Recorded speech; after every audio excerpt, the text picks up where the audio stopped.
See What I See, exclusive on Spotify. Download Anchor untuk bikin podcastmu gratis.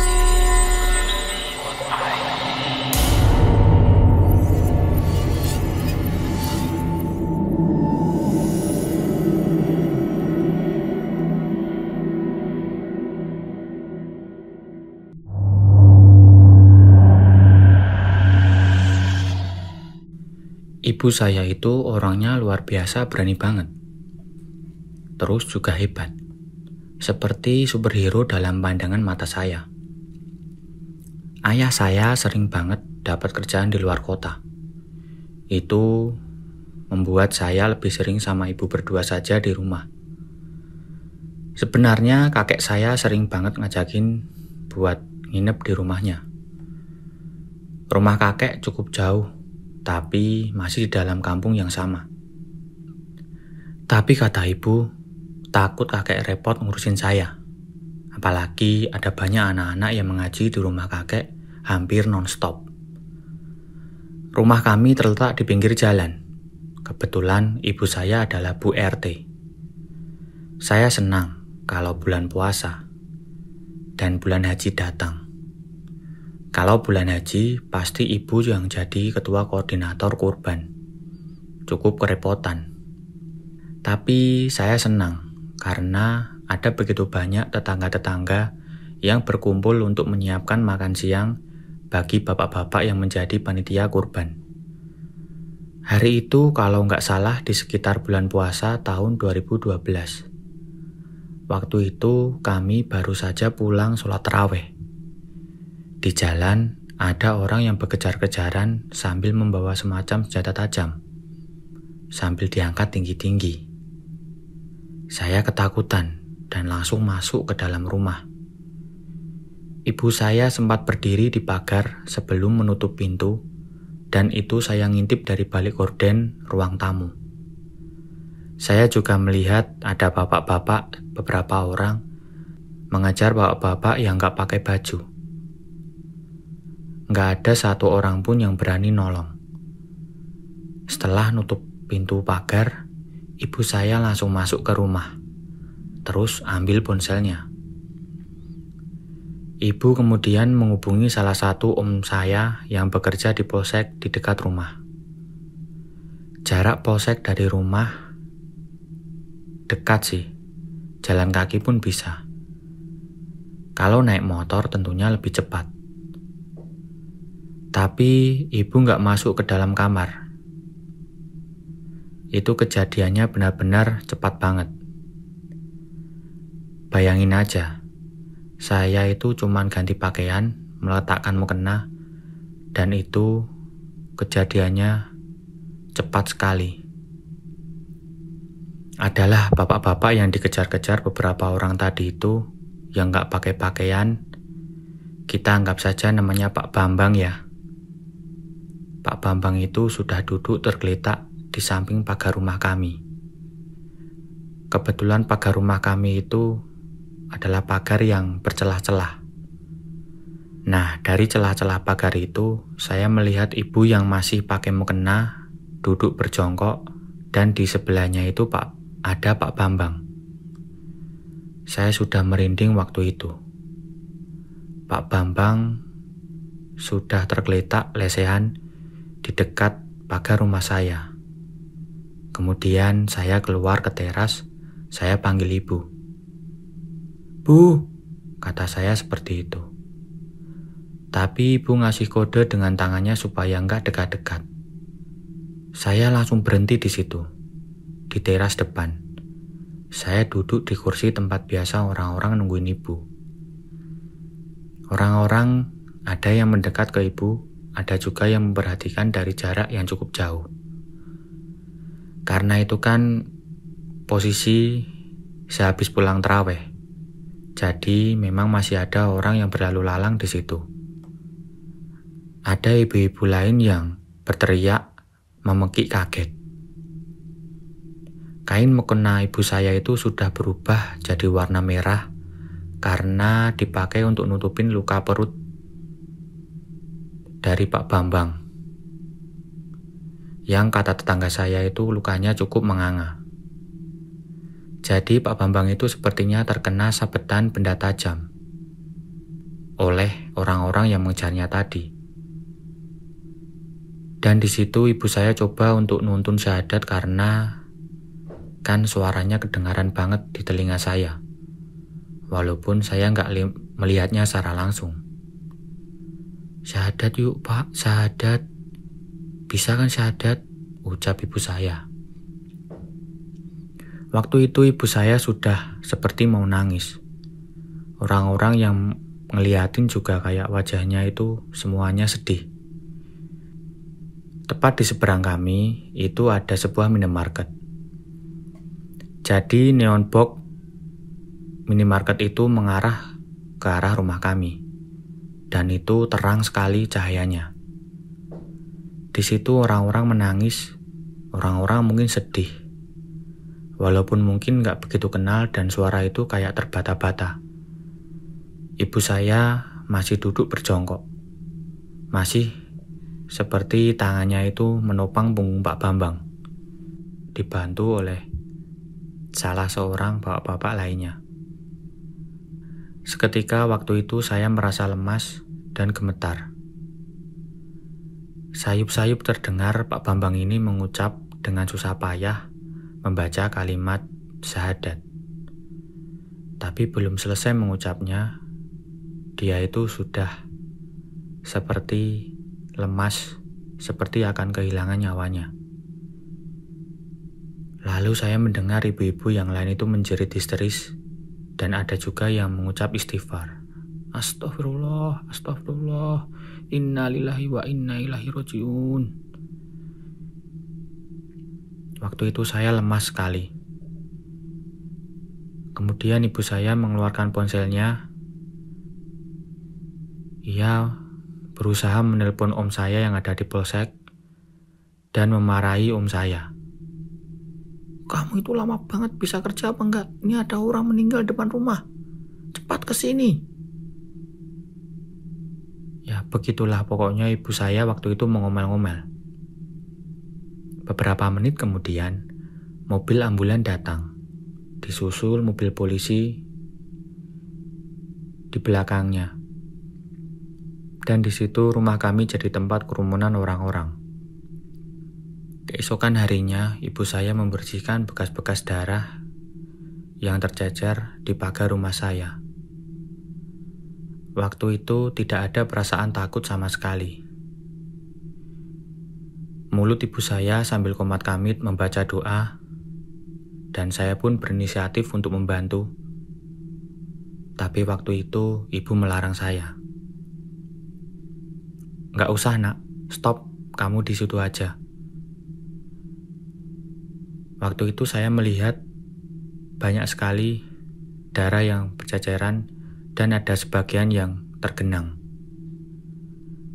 Kemudian mukena ibu yang waktu itu untuk menutupi luka sayatan di perut Pak Bambang masih dicuci sama Mak Bowo. Ya, Mak Bowo itu adalah asisten rumah tangga kami.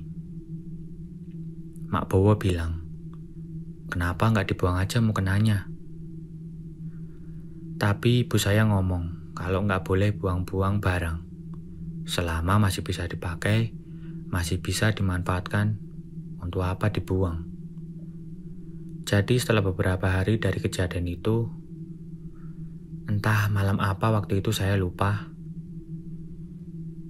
ibu saya tidak pergi sholat tarawih karena sedang datang bulan. Sementara saya sholat tarawih sendirian. Dan saya pulang bareng-bareng sama teman-teman sebaya saya. Waktu itu saat saya mau tutup pintu ruang tamu, kondisi rumah saya seluruh lampu sudah dimatikan.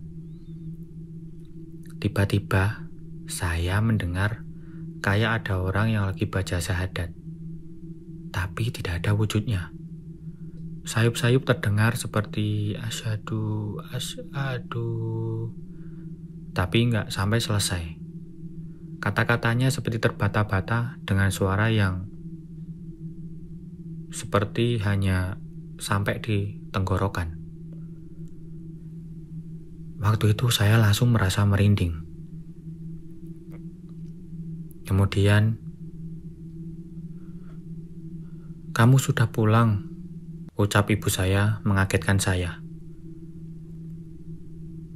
Saya langsung salim ke ibu dan langsung masuk ke dalam kamar untuk menyiapkan buku-buku untuk kegiatan besok pagi saya pergi sekolah. Waktu itu ibu mungkin sedang menyiapkan makan sahur, kira-kira sekitar jam 2 malam. Di jendela kamar saya itu, waktu itu lagi-lagi seperti ada suara yang serak-serak, sayup-sayup terdengar di telinga saya. Suara seperti orang yang mengucapkan kalimat syahadat, tapi dengan nada yang rendah, tidak lancar, dan suara itu bikin saya merinding. Terus saja seperti itu berulang kali. Pikir saya, itu kan sudah mau sahur. Lagian banyak orang yang beberapa menit lalu membangunkan sahur. Tentunya nggak sehoror malam-malam biasanya, yang memang benar-benar sepi dan lengang. Jadi saya berjalan dari kamar saya menuju ke ruang tamu yang dimatiin lampunya. Di situ saya coba membuka gorden. Nah, di pandangan saya itu, saya melihat sepintas kayak ada bapak-bapak yang duduk bersandar di pagar. Ia tidak pakai pakaian dan menghadap ke arah jalan.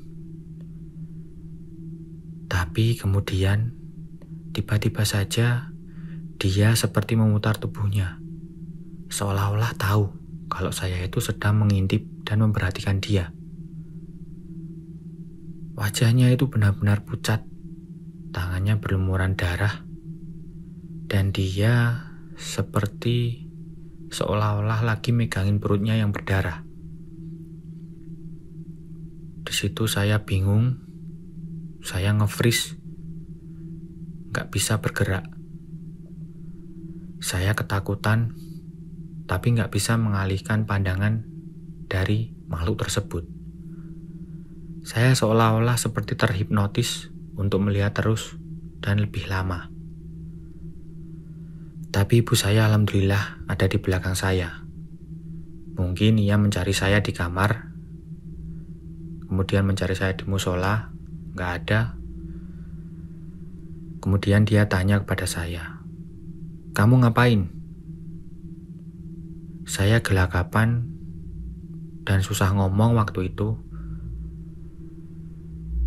Saya langsung nunjuk-nunjuk ke arah depan rumah dan dalam hati sambil saya membaca-baca doa.